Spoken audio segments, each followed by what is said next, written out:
Hello my dear friends, हम इस video में सेल ऑफ गुड्स के कुछ इम्पोर्टेंट सेक्शन के टाइटल कर लेते हैं। The cell of goods Act 1930, ये 1930 में आया। ये इससे पहले इंडियन कॉन्ट्रैक्ट एक्ट का चैप्टर नंबर 7 था। सेक्शन 76 से लेकर section 123 of Indian contract Act, और वहाँ पर ये रिपील कर दिया है 1930 में अलग से the cell of goods act बना दिया है। इसमें टोटल 7 चैप्टर्स हैं, टोटल 66 सेक्शंस हैं। ये इंग्लिश लॉ पर बेस्ड है। अब प्रीलिमिनरी चैप्टर में 3 सेक्शन हैं। फर्स्ट है commencement, short title, extent. Short title the cell of goods act, extent whole of India. 31 अक्टूबर 2019 से ये पूरे भारत पर लागू है, जम्मू कश्मीर पर भी लागू हो गया है इस तारीख से। 1 जुलाई 1930 को ये कॉमेंसमेंट में आया, इनैक्टमेंट डेट है। फिर सेकंड में है इसकी डेफिनेशन में मोस्ट इम्पोर्टेंट डेफिनेशन है seller, buyer, property, goods, future goods, mercantile agent, ये मोस्ट इम्पोर्टेंट है। उसके साथ डिलीवरी, डॉक्यूमेंट ऑफ टाइटल भी कर लेना, सेक्शन 2 के सब क्लोज हैं। उसके बाद सेक्शन 3 में इंडियन कॉन्ट्रैक्ट एक्ट के प्रोविजंस भी एप्लीकेबल होंगे। अब आते हैं हम चैप्टर 2 पे, formation of the contract of sale. Section 4 से लेकर सेक्शन 17 तक चैप्टर नंबर 2 है। कॉन्ट्रैक्ट ऑफ सेल का फॉर्मेशन कैसे कैसे होगा। Section 4 sale and agreement to sale, sale क्या होती है, एग्रीमेंट टू सेल क्या होती है। एक कॉन्ट्रैक्ट ऑफ सेल होता है, दूसरा contract of agreement to sale होता है। Contract of sale how made, जो कॉन्ट्रैक्ट ऑफ सेल है वो कैसे बनाया जाता है। जैसे इंडियन कॉन्ट्रैक्ट एक्ट में ऑफ़र से स्टार्ट होता है, वैसे ही यहाँ पर भी कॉन्ट्रैक्ट ऑफ सेल में भी कोई भी पर्सन अपनी किसी गुड्स को बेचने के लिए या ख़रीदने के लिए ऑफ़र करता है, दूसरा पर्सन है वो उसे एक्सेप्ट करता है। लेकिन ये गुड्स का जो भी कॉन्ट्रैक्ट होता है फॉर द प्राइस होता है, प्राइस के बदले ही ये गुड्स ट्रांसफ़र की जाती हैं। नेक्स्ट है फ्यूचर एग्जिस्टिंग और फ्यूचर गुड्स।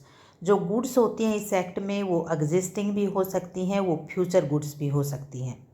ये फ्यूचर गुड्स कौन सी हैं, at the time of contract वो एग्जिस्टेंस में नहीं होती हैं, वो फ्यूचर में मैन्युफैक्चर की जाएंगी, एक्वायर्ड की जाएंगी। नेक्स्ट है goods perishing before making of contract. Contract बनाने से पहले यदि गुड्स पेरिस हो जाती है, ख़त्म हो जाती हैं, तो इसका क्या कॉन्सिक्वेंस होगा, ये वॉइड हो जाएगा। Next 8 goods perishing before sale but after agreement to sale. यदि कोई गुड्स ख़त्म हो जाती है, लेकिन कब, सेल से पहले, सेल करने से पहले ख़त्म हो गई है, but after the agreement to sale, agreement to sale हो गया था, क्योंकि एग्रीमेंट टू सेल में जो गुड्स फ्यूचर में टेक प्लेस लेनी होती हैं, कि फ्यूचर में आएंगी या किसी कंडीशन पे डिपेंड करनी होती हैं, तो एग्रीमेंट टू सेल हो गया है, ठीक है, लेकिन सेल नहीं हुआ है, तो इसका क्या होगा। इसमें है यदि सेलर या बायर का फॉल्ट नहीं है तो अवॉइड हो जाएगी। फिर है एसर्टेनमेंट ऑफ प्राइस, जो भी गुड्स की प्राइस है उसको एसर्टेन यानी निश्चित किया जाएगा कि कैसे, किस प्राइस में इसको खरीदा या बेचा जाएगा। नेक्स्ट है agreement to sale at valuation. भाई वैल्यूएशन यानी प्राइस का वैल्यूएशन, जो भी गुड्स बेचनी है या ख़रीदनी है, वो कितनी प्राइस में बेची या खरीदी जाएगी। या तो पार्टी खुद डिसाइड करती है कॉन्ट्रैक्ट में, अगर कॉन्ट्रैक्ट में नहीं है तो कोई भी थर्ड पार्टी को अपॉइंट किया जाता है कि इसका वैल्यूएशन करो, और वो वैल्यू उसकी बताता है। और वो यदि खुद डिसाइड नहीं कर पाता है थर्ड पर्सन अपने कारण से, तो वो एग्रीमेंट वॉइड हो जाएगा। यदि कोई पार्टी उसको डिसाइड करने में रोकती है तो उस पार्टी से डैमेज क्लेम किया जा सकता है। नेक्स्ट है स्टिपुलेशन एज टू टाइम। जो टाइम होता है, ये टाइम वैसे तो एक रीज़नेबल टाइम होना चाहिए, और ये क्वेश्चन ऑफ फैक्ट होता है। भाई कोई भी गुड्स कब डिलीवरी करनी है, कब क्या करना है, वो एक रीज़नेबल ऑफ टाइम होता है। कंडीशन एंड वारंटी, जब भी किसी गुड्स को लिया जाता है तो उस पे एक कंडीशन होती है, यानी टर्म होती है, स्टिपुलेशन होती है, कि वो कंडीशन के रूप में भी हो सकती है, वारंटी के रूप में भी हो सकती है। लेकिन कंडीशन अगर वोलेट होती है, ब्रीच होता है, तो वो जो कॉन्ट्रैक्ट है वो अवॉइड हो जाएगा, वॉइड हो जाएगा। लेकिन वारंटी में वो कॉन्ट्रैक्ट रहेगा, पर उस पार्टी को जो जिसका फॉल्ट नहीं है, वो पार्टी अपना डैमेज क्लेम कर सकती है वारंटी में। ठीक है, ये जो कंडीशन होती है वो इसेंशियल होती है, वारंटी होती है वो कोलाट्रल टू मेन पर्पज होता है।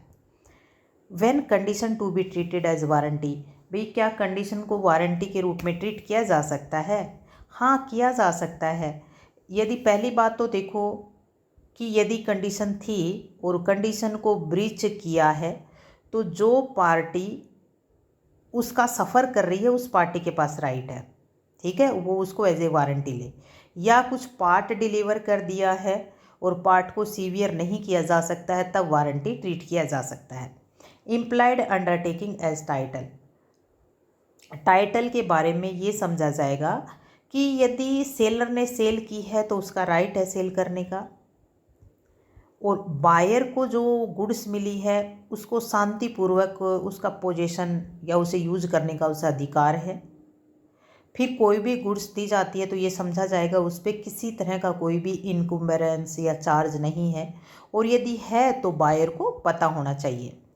सेल बाय डिस्क्रिप्शन, भाई जैसी गुड्स आपको मिली है, डिस्क्राइब किया है, वैसी ही होनी चाहिए। Implied condition as to quality of fitness, जिस क्वालिटी पर विश्वास किया है अकॉर्डिंग टू दैट वो क्वालिटी होनी चाहिए। सेल बाय सैंपल, जैसा सैंपल दिया है वैसी ही वो गुड्स होनी चाहिए।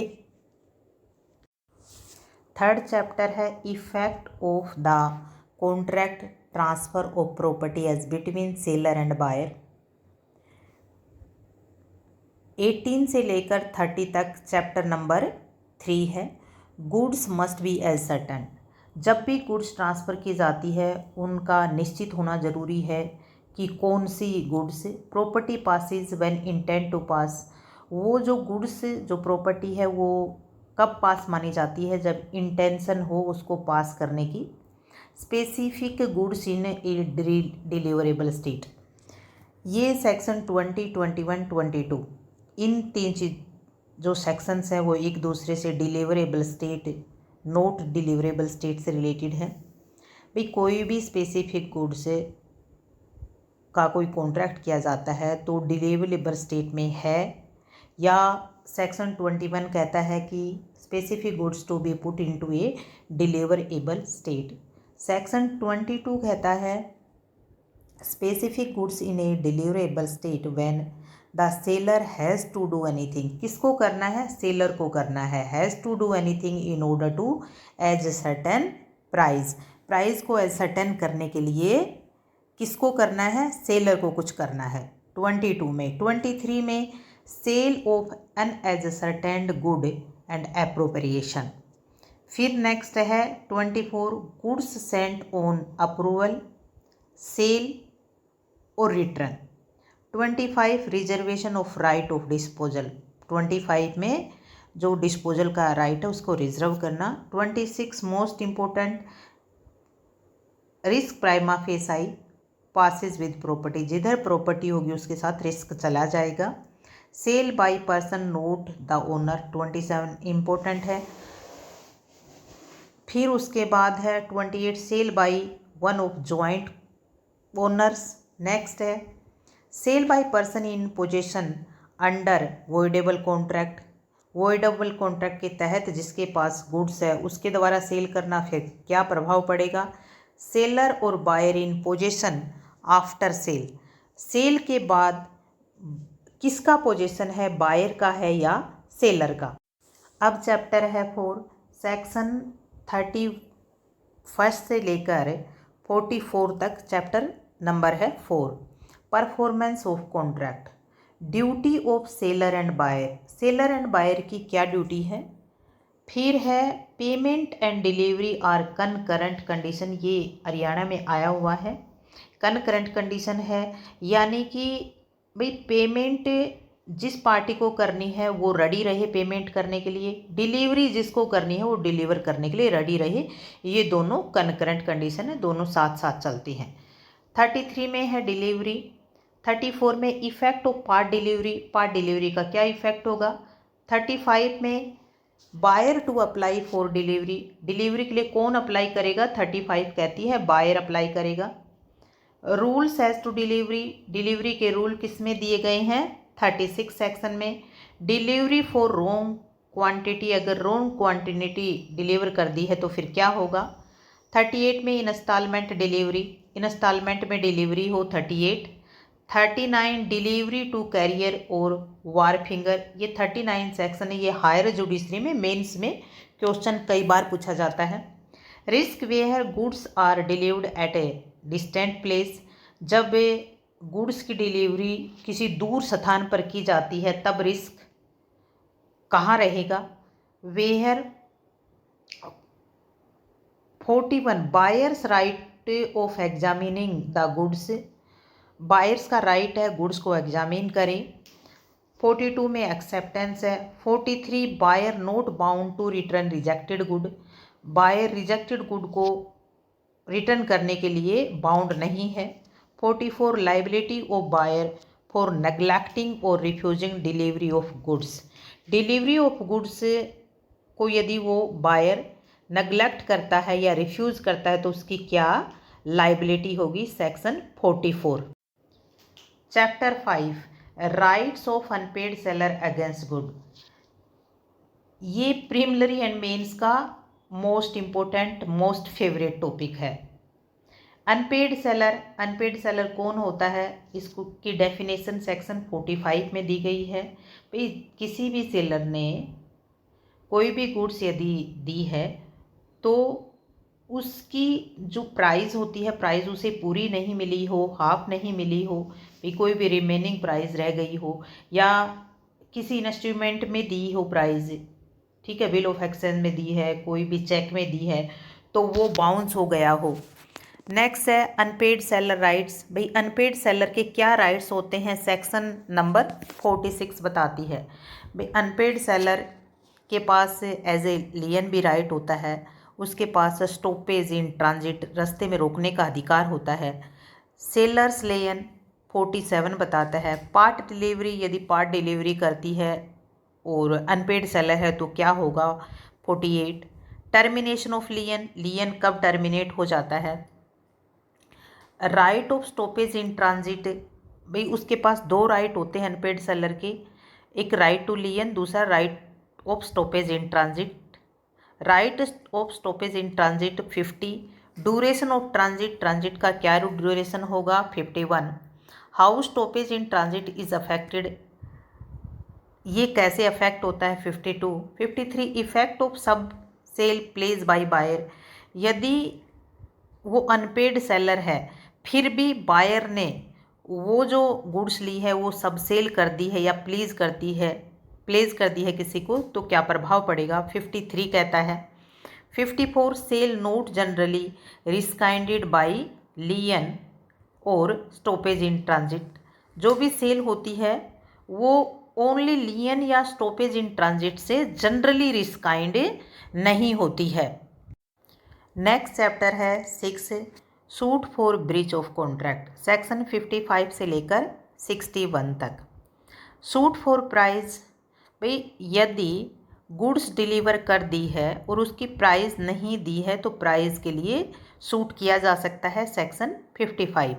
डैमेज फॉर नॉन एक्सेप्टेंस, यदि गुड्स दे दी है और वो एक्सेप्ट नहीं कर रहा तो डैमेज क्लेम कर सकती है party.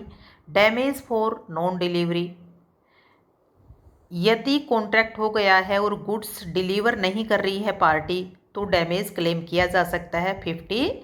58 specific performance, specific performance में एसआरए के प्रोविजंस लागू होते हैं। स्पेसिफिक परफॉर्मेंस जो एसआरए में जो चैप्टर 2 है स्पेसिफिक रिलीफ एक्ट का, वो लागू होता है।